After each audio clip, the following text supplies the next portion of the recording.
So when you look at news cycle to news cycle and this crisis to the next crisis, how long is the average attention span? This is Truth to Ponder with Bob Biermann.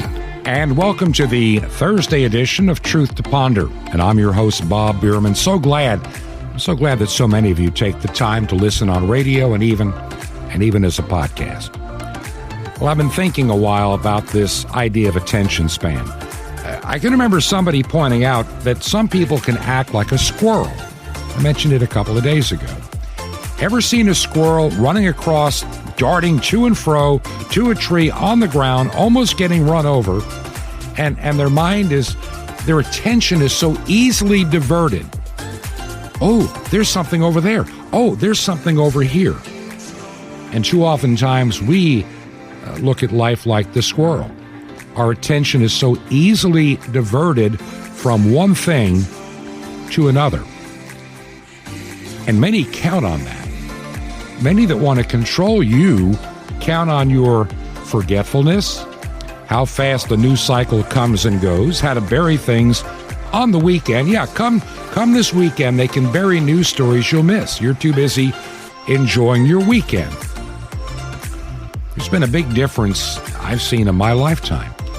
When I was a youngster, a newspaper was delivered to our house every early morning. And I got up early in the morning and I read the newspaper. Not just the funny papers, not just the funnies.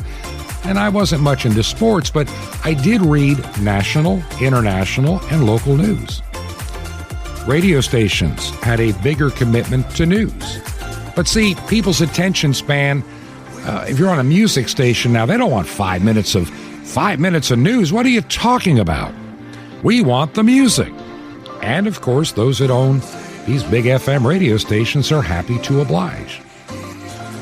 People understand that if people don't really comprehend the news and they're living from headline to headline, look how fast COVID disappeared from the headline. And all of a sudden it's Ukraine and other things and economy. Our attention span is so easily manipulated. Now, my guest today, we're going to continue a conversation we started back on Tuesday, the Reverend Dr. Timothy Gales. I'm so thankful you could be with me again today as we sort through this, because I know you're like I am. We pay attention to the news. We try to get to the story, behind the story, and try to figure out if there's any real motivation or something being done to divert our attention. So, do you believe that Americans today have a very short attention span when it comes to news? Oh, I'm sorry. Where were we? Okay. I know. I got it. I was joking. So, yeah, we're diverted, right? Because we are being played by the media. We are being played by all of these different social platforms, because our lives are no longer newspaper related. It's internet related. And it's gone from internet newspaper now to sound bites, Twitter, Facebook, all of these little apps that we put on our phone give us the sound bites for the moment. But once those change, it only takes a moment to reorient us. Mm-hmm. And that's what you're seeing happening. You're seeing people will be so upset about, what's going on with the truckers maybe in Canada, or they're supporting them. And now all of a sudden they're so upset at Russians and well, here's something. Look how fast the situation with Trudeau changed. I mean, we heard for just a brief little window how they were going to come after all those that supported the truckers, and all of a sudden that news evaporated everywhere. Not everywhere, but I'm saying the majority of places, even conservatives get their news. It got bumped way down the list where you won't find it. I mean, this is kind of like burying your apology in the New York Post on page, 32B, underneath some advertisement for a strip joint. Right. That's really what they do. Sure. They bury it. They think of the power that the elite have with the media to turn you on and off, to give you a worldview, to give you a thought, to control your behavior. Schwab just came out the other day. He said, we control the narrative. We control your behavior. You know, Marcia McClure, who is a Canadian professor of communications and journalism, once said, the media is the message. The medium is the message. And if you control the medium, you now control the message.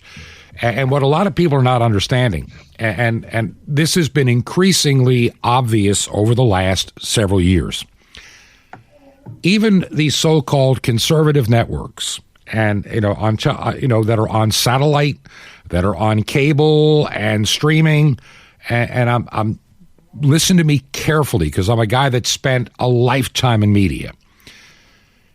You can think what you want, but Fox News is incapable, for reasons beyond a lot of people don't understand this, even Newsmax to a point. All of a sudden, even Fox News became pro-vaccine. Everybody needs to be vaccinated. It just kind of reminds me of the old song by, what was the guy's name? It goes way back, to the days of early 60s rock and roll. Everybody must get stoned. And it's kind of everybody must get vaxxed. And that was almost the mentality, at Fox News. I mean, I watched one day in horror, and I'm looking, I'm going, okay, these are people that I normally thought were rational that have suddenly, they have just believed hook, line, and sinker, the vaccine makes you bulletproof. And they're believing every bit of it.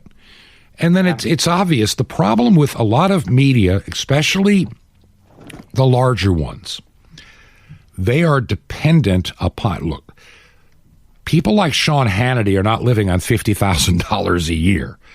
The guy makes mega millions of dollars per year.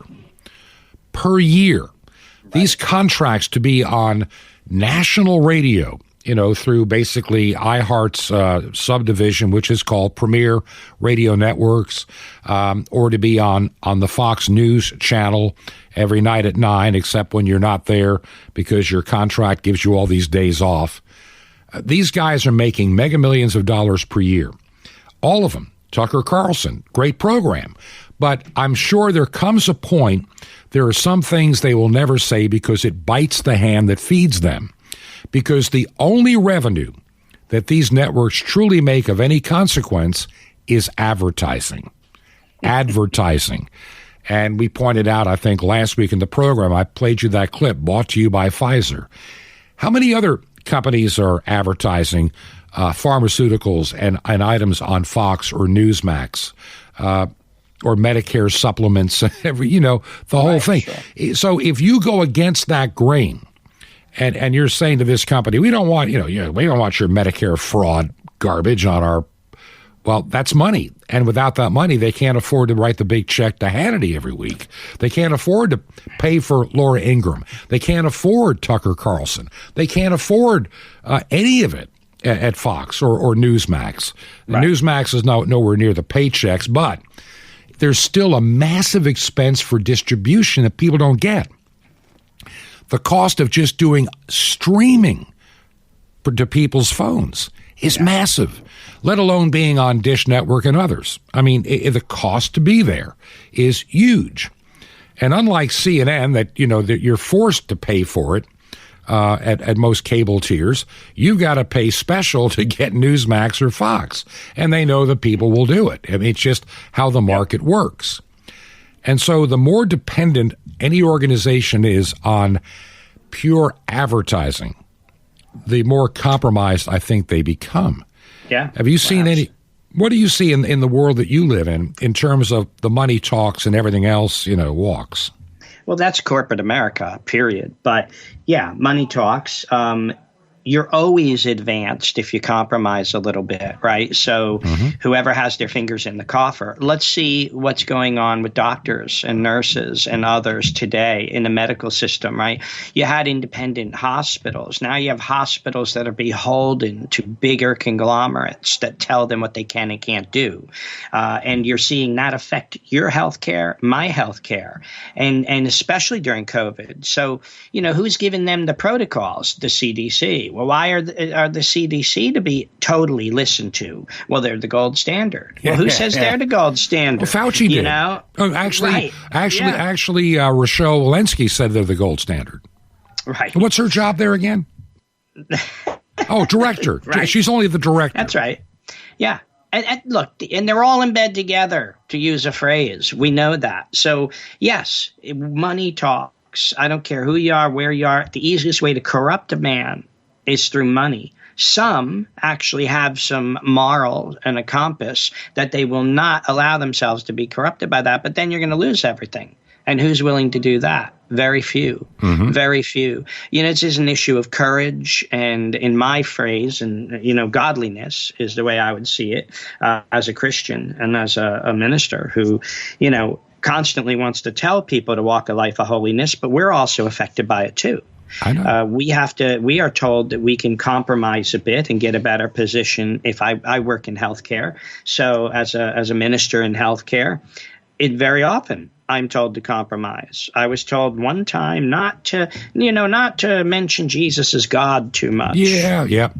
And that I was told, what do you mean? I'm a Christian.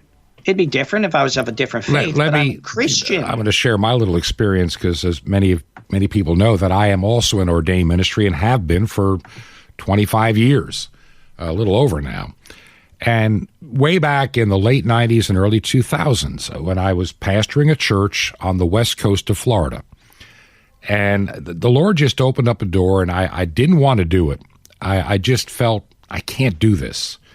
But the more I fought it, the more that I said yes for a season.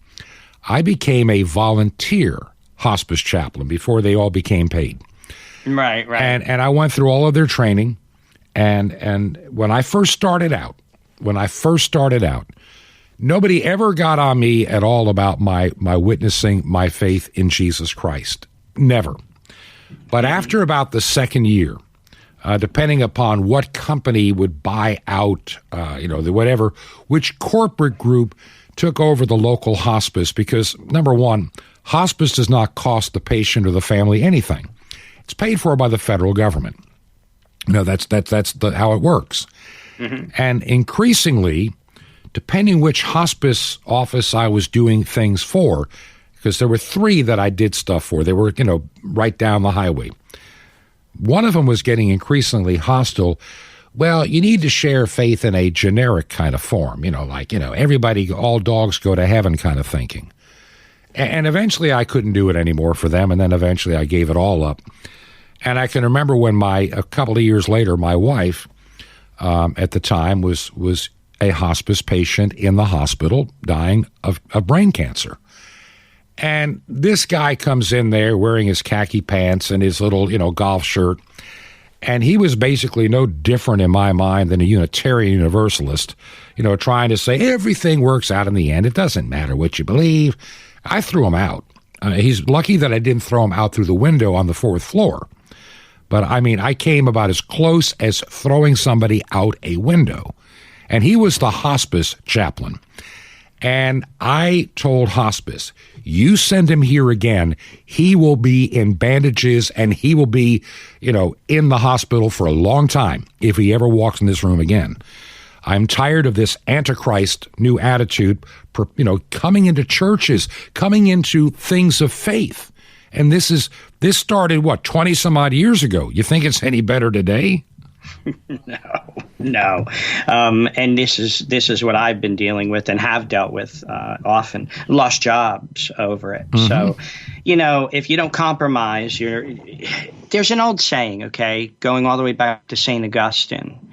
He said, show me how many vices a man has, and I'll tell you how many masters he has.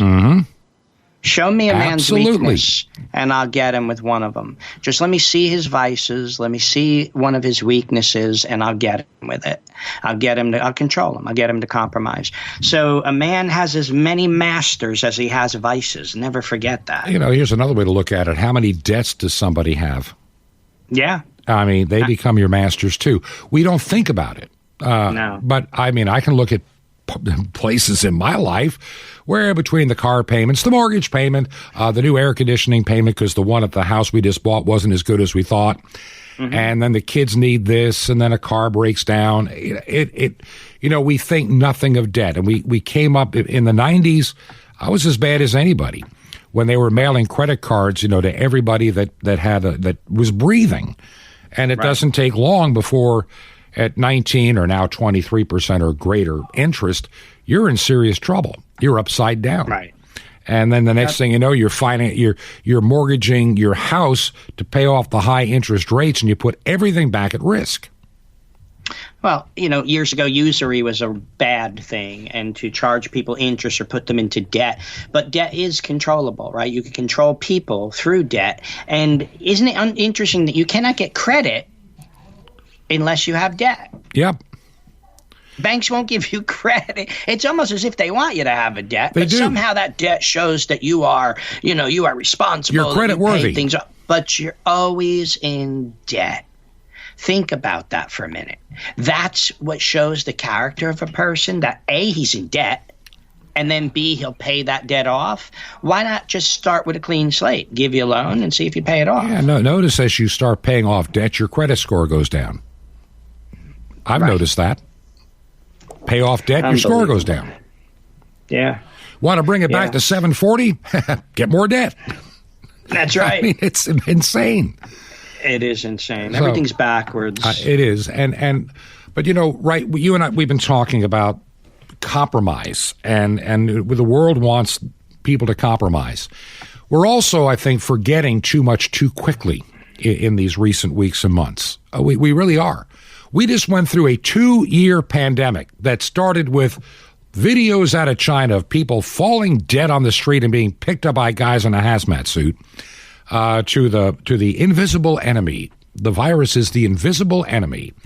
And we all must social distance, stay home, essential and non-essential. Of course, every government worker, no matter what their job was, they were essential. They were totally essential. Even if they were in charge of parks and recreation and nobody was allowed to go to the park, they were still essential. This was common. And then all of a sudden, little small businesses just decimated and destroyed. Restaurants decimated, destroyed. The Walmarts did well. Liquor stores did wonderfully. Big box stores and Amazon made record profits during the pandemic. They were the chosen winners. They were the chosen winners. And we then printed $3 trillion of extra money to cover the bills on top of the $3 trillion we already had. So we're now $6 trillion additional dollars of phony money in the economy. And we wonder where inflation comes from. Well, remember they gave you $600 to help you out during the 2-year pandemic? Yeah, we got that $1,200. My wife and I got that $1,200. That's going to cover us for the next 2 years. Right. Meanwhile, your businesses, everything's falling apart. This is what they do. They kind of give you a little bit to say it's okay. Well, and promise more that never comes. They promise more that never came. That's right. And everybody's losing the job. I had somebody say to me just today, well, I don't get it. Where are all these people that have lost jobs? Well, they can't go back because there's still shot mandates. There's still, you've got to have these shots to have jobs. So good people left the healthcare. They left all facets of society. And they're sitting around. They can't get a job without that. And they won't. And they won't. If they're this far in, they're not going to do it. Yeah, but Biden is saying, "Oh wow, we made 600,000 more jobs." Get out of here! Well, number one, in other words, so getting back a fraction of the jobs the government forced to shut down, not all, just getting a small fraction of it. That's a booming economy that after we allowed some businesses to open, half of them were able to hire some of their people back. at terrible prices, where we've got inflation that's getting much worse, to where you're looking at $10 just for toothpaste, let alone $4 to $5 or $6 for a gallon of gas. How are they going to live and travel when they're making simple wages at Walmart? They're not. That's right. And why bother? Why bother? Why even bother getting that? Let's keep living off the government as best we can. And that's what they're doing. People have dropped out. So, but again, in the bigger picture, was that all planned? Absolutely. Wasn't it planned? Absolutely. Absolutely. They're going to say it was a symptom of the COVID pandemic. We're so sorry about it. And it's all Trump's fault. Yes. And in the meantime, somehow, they're rebuilding better. Build back better. Build back broke. Yeah. Build back broke. That's all it is. It's all a shell game. And I mean, I can remember as a young guy in college, I happened to be in part of Manhattan, and we're talking way back in the 70s. And I actually saw one of these guys with a little card table, guess which, cup the thing is underneath. And it's a shell game. The whole thing, it's a shell game. You think you're following it, only to find out you have no clue. They've got, it's a fixed, rigged game to begin with, and you're part of it. Listen, we have a break coming up here in just a moment, and I just feel we're missing something that needs to be talked about on today's program, and I think it really, it's so easy. We can pick up. I can go online, pick up any of the newsletters that I get. Some of the subscriptions that I pay for to keep track of the news that the mainstream and even some of the so-called conservative media won't touch because they're too beholden to their advertising. But I think we're missing something. And I want, as we go to this break, I want you to pray and figure out what is it that we need to share today. I believe we need to begin sharing a message of hope. It's real easy. I mean, this is like shooting fish in a barrel. Pardon the gun analogy there, but it's too easy to point out the weirdness in this world, the satanic influence of the world, the reprobate minds that control the world. But Dr. Gales, what can we do about it? What can we as Christians? Where do we start? Well, we start first of all by realizing that the number one sign Christ told us would be deception, multiple levels of deception in the world. That's what we're failing to see, or we're getting caught somewhere in there in these webs of deceit, right? So you're right. All the world is a stage. And how do you follow everything? You can't. You can't really follow everything. And I guess that's why Christ said, when you see these things, sit down and try to determine exactly what's happening. No, he didn't say that. He said, when you see these things happening, look up, for your redemption draws nigh. Are you looking up? And if you're looking up, you need to be living for him. And if you're living for him, how are you doing that? Is it a flame in your life, the burning bush are you, that doesn't get consumed? That's what we need to be. Dr. Gales, there are times that I really believe, I may be wrong, but I do believe that many in what I call the Americanized Church have had this attitude that bad things will never happen to us. I mean, we have freedom of speech. We have freedom of religion. We're free to go to church if we want and free to stay home if we want. And I don't think anybody really anticipated a time when churches might be shut down, might have their doors closed. But during this time of the pandemic, when many people were pushed away from the church, they couldn't go. The government said, you cannot meet because you're dangerous to other people's health.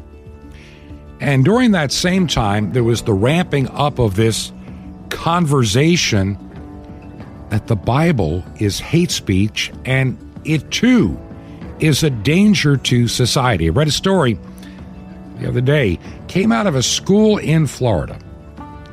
Now, there's some wonderful places in Florida, but there's some of these school districts are run by nothing but pure, non-believing reprobates that hate the gospel of Christ. And a young child, well, they examine her book pack every day to make sure she's not smuggling in a Bible tract. She can never witness her faith. Her freedom of religion or expression in this country is dead. That public school is ensuring that. Of course, they're being sued, and I pray that God grants relief. But we live in a time that's changing. The church, I don't think, has been adapting. The American church got really comfortable with the coffee bar and the light show and the music and the pastor in the tight, skinny jeans. And it's convenient some Sundays, and other Sundays, not so much. We've lost sight of our true calling. Jesus talks in the Bible, and he talks to those that are concerned about how they're going to get by in life. I mean, the church, we've never been oppressed. We've never had to do without. But you might. Those days are coming. And he said, if God so clothes the grass, which is today in the fields and tomorrow cast in the oven, how much more will he clothe you, O ye of little faith? And I think much of the American church is a church of little operating faith. They work on what they see and what they have. When we were told to shut the doors, we shut the doors without question. It shows how we're going to deal with things. I mean, we now know from the pandemic how many churches will capitulate 100% without question to the state for any reason. Unfortunately, many will.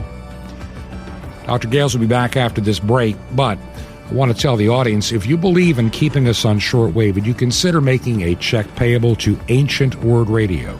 That's Ancient Word Radio, and our mailing address is Truth to Ponder, 5753 Highway 85 North. That's 5753 Highway 85 North, number 3248. 5753 Highway 85 North, number 3248. And we are in Crestview, Florida, zip code 32536. That's 32536. This is Truth to Ponder with Bob Biermann. Out of the larva cell. Coming up, Shalom Aleichem. This is the nice Jewish boy, Jonathan Kahn, your Jewish connection, bringing you the riches of your Jewish roots in Jesus. Now get your pen out as fast as you can so you don't miss out on receiving a special free gift you're going to get and love in a moment. Now, when a bee starts out in life, it does so as a larva. The newborn bee does nothing but eat. It doesn't help around the hive, doesn't look for pollen, doesn't clean up, doesn't help anybody else. All it does is be concerned about its own needs. It just sits there, lays inside the cell, and gets fed. But that stage doesn't last long at all. In a real short time, the bee leaves the larva stage and steps out of its cell and begins immediately helping out. No longer having anyone feed it, it's helping to feed others. It goes very quickly from being ministered to ministering to others, the fellow bees. Well, in this way, bees are a lot wiser than a lot of believers. You see, as believers, we tend to get into a mode of expecting others to minister to us. You say, I want to be fed. I'm not being fed. There's not enough love here. No one's reaching out to me. But you know what that means? If that's you, it means you're still in the larva stage. The main thing is to be fed, main thing is to be ministered to, main thing is to have your needs met, and even when you do something for other people, you want to get something back. You want to be thanked. You want to be recognized. Well, the larva stage is comfortable for a while, but there's no future in it. It means you're in a cell. As much as we've got this attitude, our life, our attitude, our walk, our ministry, our effectiveness for God is going to be hindered. Be free, my friend. Forget about your needs. Minister to the needs of others. Forget about having others love you, love others. Forget about having others reach out to you. You reach out to others. Forget about having others bless you. You bless others, because only then can we attain to the maturity of Messiah. It's time for maturity, time to grow up, time to fulfill our calling, become conformed to his image, but it all begins when you step out of the larva cell. Want more? Ask for the honeycomb. Now, feeling like your walk with God can use a real spiritual boost? We got the answer. Free subscription to Sapphire's Warning News is directed. It can revolutionize your walk for victory. And the incredible Mystery of the Temple Doors, all free. You'll love it. How do you get it? Easy. Just remember Jesus' real Hebrew name, Yeshua, and you dial it. That's it. Just call 1-800-YESHUA-1 to receive your free gift. You will be blessed, but call now. That's 1-800-YESHUA1. I invite you to minister with me. and two of the most exciting ministries in the world to beam the word of life around the globe by shortwave radio. It's amazing, to every tribe and tongue, and to Israel, the Jewish people who gave you the gospel. It's amazing. The farthest way you can ever spread the gospel, shortwave radio. It's amazing. How to be part? Just call 1-800-YESHUA-1. That's YESHUA-1. Now you can write me direct. Just write to the Nice Jewish Boy, Box 1111, Lodi, Lodi, New Jersey, 07644. That's the Nice Jewish Boy, Box 1111. It's in Lodi, Lodi, New Jersey, 07644. Well, till next time, this is Jonathan Kahn saying, get out of the larva cell, my friend. Shalom Aleichem, and peace be to you in Messiah, Haderech, the way.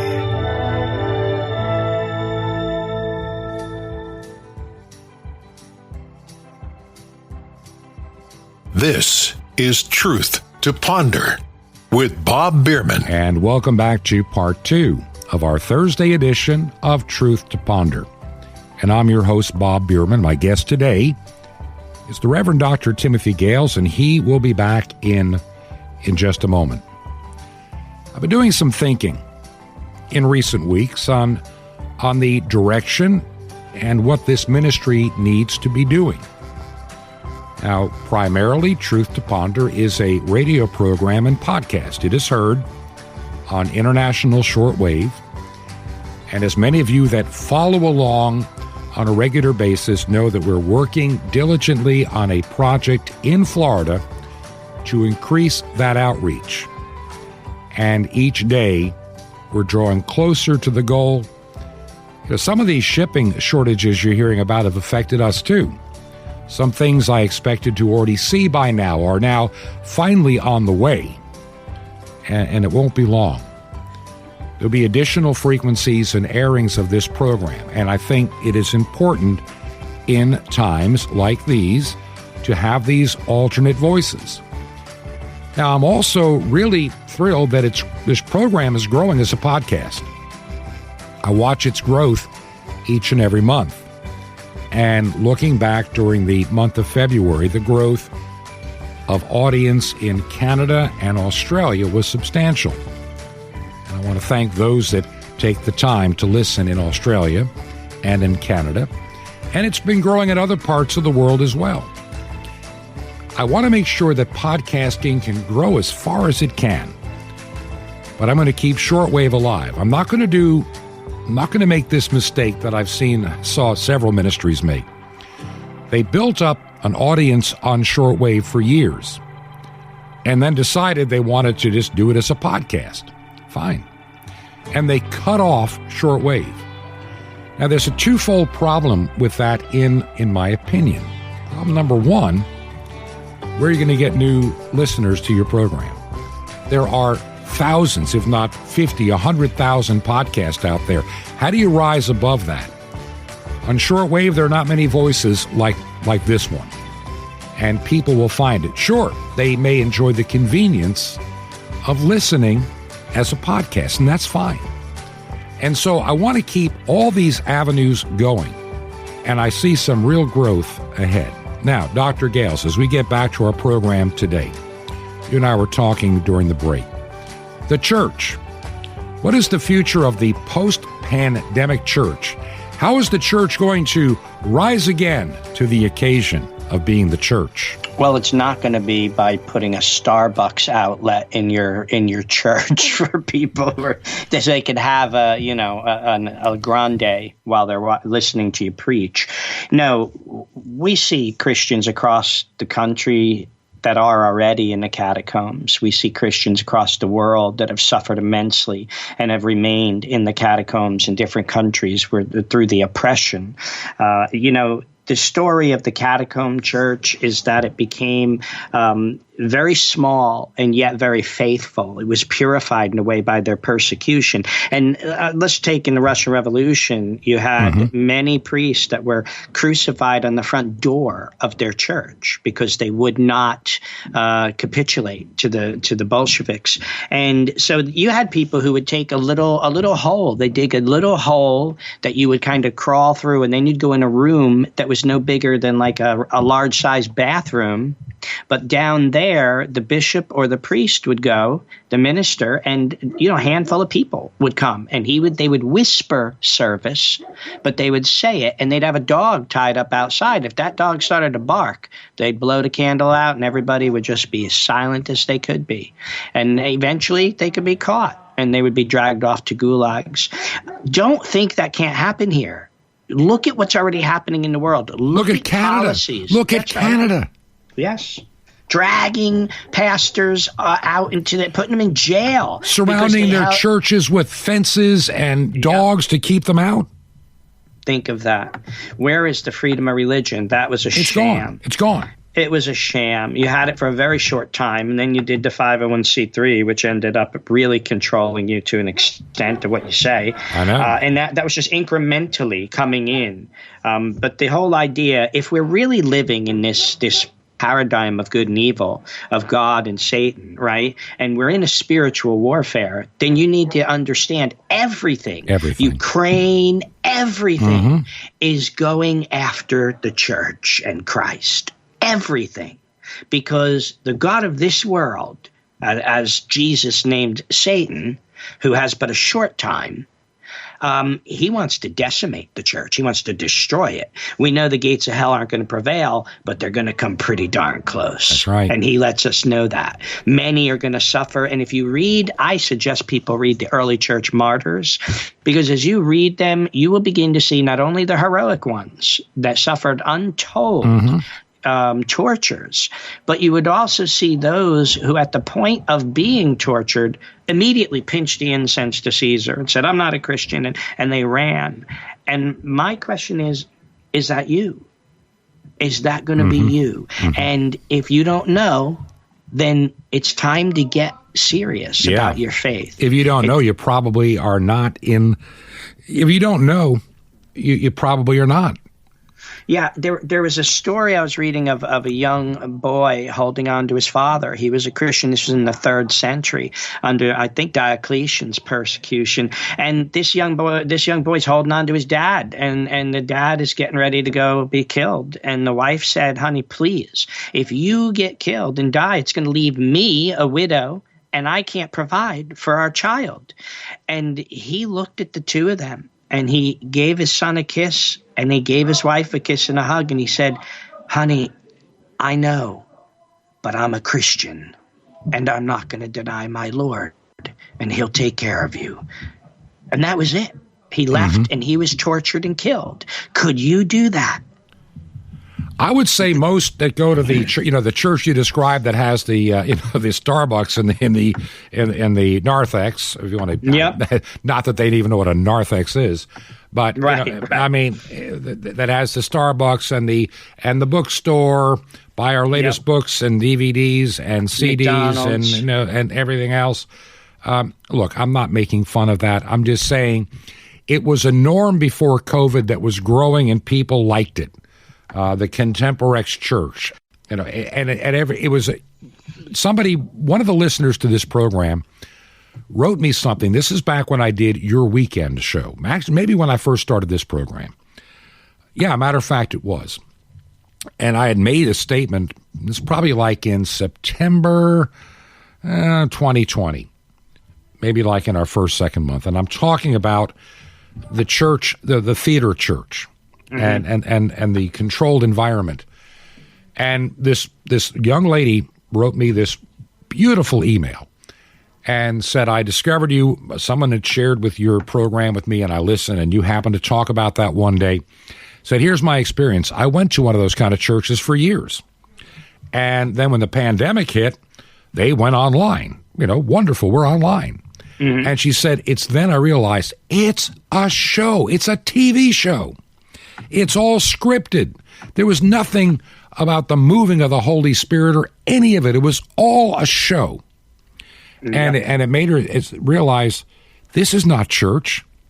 This is, entertainment. This is like going to the theater. This is like watching watching her church. It was like watching a TV show.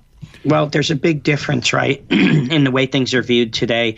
I was reminded again of another story of a minister. Actually, he was a bishop, and it was in Rome before the barbarians came in. And when they did come in, they went to this bishop and they said, listen, by tomorrow at noon, I want you to bring all of the treasures of the church into the center of town, and we'll be waiting there. So the bishop went back, he prayed that night, and the next morning he went and gathered up all the treasures of the church, and he put them in the center of the town. He brought all the elderly, the handicapped, the dying, the hurt, and the barbarian looked at him, and the bishop said, these are the treasures of the church. Yeah. What a difference. What a difference. Okay? We have to understand that, our life in this world, we're in the world, but we're not of the world. And we've got to start learning now what we call detachment, because our hearts are attached to a lot of material things. Mm-hmm. And Jesus said, if you love this more than me, that more than me, your wife, your children, even your own life more than me, you're not worthy to be my yes, even your own life more than me, you're not worthy to be my disciple. Think of that statement. Think of that. Too many can't. Listen, here's the way I look at it. We are being called, a lot of people are saying, hey, the virus is over. In some ways, for the moment, it is, because the way they were marketing the virus, it ran out of gas. I mean, they couldn't maintain the lie any longer, so they need a little time to regroup. Good time to have a war. Good time to have economic turmoil. Good time for high gas prices and inflation. I use the analogy of, ever watched a squirrel running on the road, running toward your car, then running back, and then running toward your car?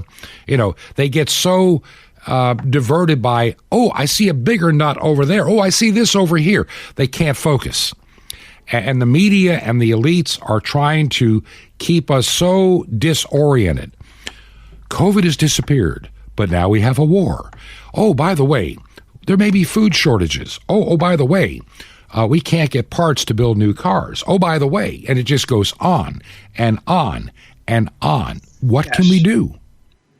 Well, we're going to have to look for intentional communities, as we said before. We're going to have to start looking at these things as real. I find myself, when I'm looking at the grain exports coming to a halt, when I'm looking at these things, I know famine is coming to a lot of places. I know food shortages are certainly coming here in big way very soon. And yet I still have to pinch myself and say, this is actually happening, because, I've just grown up walking into a store. If I was hungry, I'd just go in. I know it's going to be filled with food. But that's not going to be the case very soon. Very soon. And so how am I going to handle that, not only in reality, but spiritually? I've been thinking about this for a year or two. Since shortly after the beginning of COVID, probably in the summer of 2020, the Lord has laid on my heart, and I didn't know where it was going to lead to, and I still don't fully know. The idea of community. Now, I'm not talking about commune. There's a little difference there. I don't want to be look, there have been enough charlatan, phony, fake preachers with a satanic heart. Just think of the Jim Jones cult for a moment, where everybody gets wrapped up into this person and they will all commit suicide. I mean, this is what they did. And so I don't want to be that kind of commune, but we need to find places of community. The Bible teaches in so many places, the places of refreshment, the places of restoration, the place of rest, of the oil of healing. Only Christians shoot their wounded, you know that. But we need, where are the places we can go for a short season to rest and recruit and be refilled with God's Holy Spirit to be able to go out and do the things. I don't know how I'm going to put this together, but I believe we have a little window. In spite of all this nonsense, there's going to be nothing but a barrage of ever-changing news cycles that are going to just keep beating us up for the next year, at least, if not longer. COVID was a 2-year run.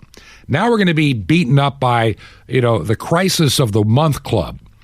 And a lot of churches, are going to try to say, we're going to get back to normal. We're going to fix everything. The United Methodists are going to split and fix it. It's not going to happen. There are a lot of things that are just not going to happen as you hope. Right. Well, it's like I said, we're in phase 2 now. So that's, Hunger Games and World War. Mm-hmm. These are the things they're going to throw at us to consume our time and energy and fears and everything else. Again, the church is 2,000 years old. I kind of envision it like a battleship that just slowly moves through every storm it encounters. This is what we've done in the church, and yet civilizations, Rome, Greece, all these, they only came and lasted a short time, and then they were gone. Mm-hmm. Yet the church is still here.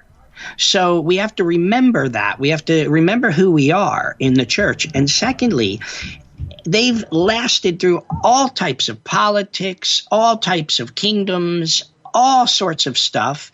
So that's not our main focus, is it? No. Our main focus is who we are as the church and how we can move forward in our life. And the one thing the church always did is solitude and silence for a little while. Yes. Why? We need to get alone with ourselves, without the phone, without the TV, without any distraction, and sit with the Lord and read, pray, talk to Him. We need to be using what's out there that we can for now. I've always said the internet is a tool, and it's one of those tools that can be taken away. But that doesn't mean not try to use it. And that's why we do this show as a podcast and other things. And we're using shortwave radio, which will still be around after tech tyrants say you can't be on our platforms. But we need to start building people up to go back to their communities to be leaders in their communities. Yes. And that's what I see. The church's model, you've mentioned it before. And even in the days of the darkest days of Stalin or Lenin, the church continued by quietly ordaining and separating and raising people to go out and help small communities. They were no longer in the big churches. They were meeting in barns. They were. And many times if you had a bishop visit in, let's say, the Soviet Union early on, if a bishop visited, he would quickly lay hands on some people in the back in the vestry and make them priests without anyone knowing, but then he'd send them out. And this was done, I will not speak of thy mysteries before strangers. That is a liturgical saying in my tradition. That was actually a phrase used by the catacomb church in order to locate one another. I will not speak of thy mysteries before my enemies. That's what we would say. And if somebody said that, you knew they were a Christian. You knew they would show you where the catacomb church was. So there were ways that they communicated, drawing the fish symbol. I mean, these things we have. Look, the church has been here before, and we're going there now. But the American church has never experienced it since the Revolutionary War. But if you're real believers and you're in the church, you're going to go through. You will, and you are going to go through it. Look, the satanic hierarchy of demons, whatever you want to call them, they know who the real McCoy is. They'll know you, pick right out of a crowd. They know who's filled with the Holy Spirit and who isn't. They know who is who, and they're gonna single you out. They're gonna force you, just like the early church was told to pinch incense to Caesar. They couldn't do it. Just like in Japan, when they wanted to find the Christians early in persecution, they put a picture of Jesus on the ground in the center of the village and made every man, woman, and child stomp on his face, and they knew Christians wouldn't do it. This is how they sifted through the people to locate the Christians. They know exactly how to get you because they know you're not going to do it. And if you do, then you know you've compromised and you've turned your back on the Lord. This is hard, very hard, but it's where we're going. Dr. Gales, our time is going to get away from us, and I have a couple of other things that I want to share before today's program is over. I want to thank you for being with me 2 days this week. We'll have to have you on again next week. For those who would like to contact Dr. Gales, you can simply email me. My email address is pretty easy. It is bob@truth truth2ponder.com. That's Bob at truth2ponder.com. What I want to share in the next few minutes, and something really special before the program is over. The word community, we talked about it today, and it's been very much on my mind, my wife's mind, and others over the past several weeks, actually for a couple of years, but lately it's becoming louder again. I don't know what it all means, but I'm praying it through. And as time goes on, I'm going to share with you how we can stay connected as Christian community in these very strange times that are coming ahead. Now, I've got some great friends. We may disagree on some things, and I'll get into this some other day, not today. I'm not really a believer in a pre-trib rapture. I know a lot of you are, and that's fine. We're going to have to get along, but I just want you to realize that over history, there have been many times of immense persecution for the Christian faith. And whether this is the end time coming up or not, hard to say. But are you ready to face the difficult times ahead?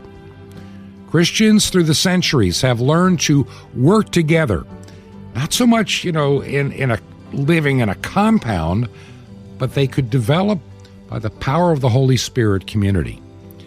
And perhaps tomorrow and again next week, we're going to get deeper into that concept. I'm thinking back when I was a young child in high school. This song came out by John Stuckey of Peter, Paul, and Mary. And for whatever reason, this song captured my heart and mind, and now for such a time as this. John Henry Bosworth, late in 68, decided that the time had come to settle his estate. The riots of summer were creeping into fall, so he packed his family in the car, chose to leave it all. Out on the open road, with his elbow in the breeze, he pulled his woman to him, and he gave her heart a squeeze. With the song that he'd been a-singing, and they waved to the people that the best. All along the highway they went to-winging, headed for the paradise at last.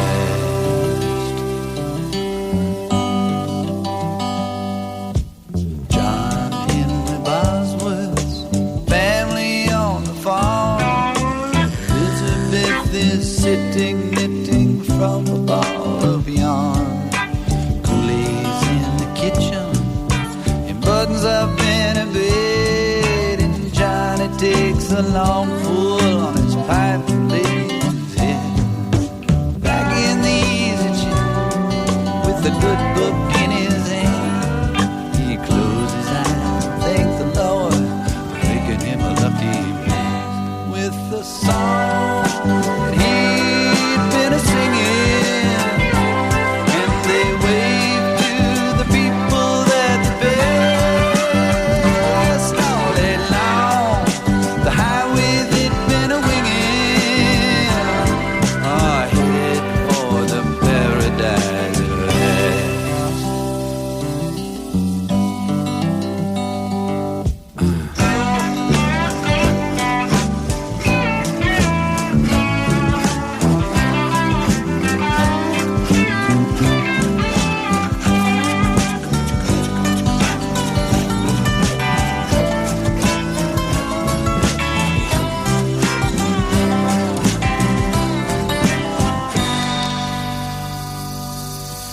John Henry Bosworth, 1984. The city's dead, the sky's red, and there's a knock upon the door. Every piece of scripture and every prayer he prayed had brought him to this moment of this particular day. Open the doors, he cried, let the brothers inside. Got everything to give now, and nothing left to hide. With the song that he'd been singing, and they wave to the people that they passed all along the highway they've been winging, headed for the paradise at last.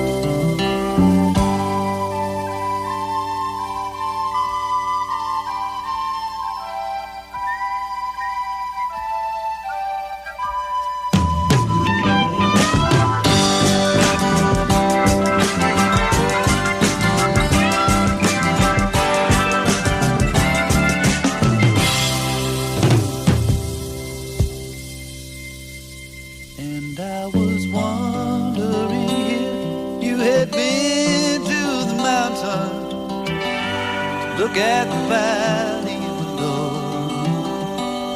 Did you see all the roads tangled down in the valley? Did you know which way to go? The mountain stream runs pure and clear, and I wish to my soul I could always be here. There's a reason for living way down in the valley that only the mountain knows. I'll be honest, a song like that, it does make me wonder what our future holds. Those that think the world is going to go on as it always has, and everything's going to return to some wonderful normal like pre-2019, when the economy was good, gas was cheap, our stores were plentiful, unemployment was way down. If you really believe that we're going to just jump back to those days, I think you're going to be gravely mistaken. I've tried to warn you, and I've got so many good friends that they're believers, they're Christians, I know that for a fact. But they keep believing somehow that elections can fix everything. They're spending their time on Facebook, they're spending their time in social media, in email chats, whatever the case may be, talking about how we're going to fix the United States in the 2022 election. Yeah, we're going to get rid of Nancy Pelosi being the Speaker of the House. We're going to get rid of this person and that. We're going to just take over the House of Representatives and even have a majority in the Senate. And somehow that's going to fix everything. And I keep warning you, here in the United States, that will really just be a temporary Band-Aid. I started voting 50 years ago. I can remember when we found out 18-year-olds could vote. It was amazing. And I voted in a presidential election. And I didn't take the responsibility of voting lightly. And I really believed that my vote was going to make a difference. But in these 50 years, I know that there can be close elections, but I know that the results of elections are at best extremely temporary. It doesn't take long for the pendulum to swing, for the media to kick in, for those that are pushing for globalism to throw money around and change people's opinions. As I've mentioned before, I've been trying to fix the world at the ballot box for 50 years. It doesn't get fixed at the ballot box. It gets fixed on your knees in prayer.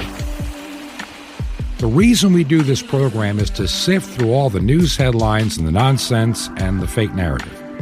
It's not easy. And I have some great plans I'll share about tomorrow with what can be done with the website and a whole lot of other things to help grow this ministry and how you can plug in. But if you'd like to keep us on shortwave radio, would you consider sending a gift, large or small, made out to Ancient Word Radio? Ancient Word Radio. Our mailing address, Truth to Ponder, 5753 Highway 85 North, That's 5753 Highway 85 North, number 3248. That is number 3248. And we are in Crestview, Florida. Crestview, Florida. Zip code is 32536. Once again, 32536. This has been Truth to Ponder with Bob Biermann. To find out more, visit our website, truth2ponder.com. That's truth2ponder.com. Truth to Ponder, shining the light of truth in a darkening world.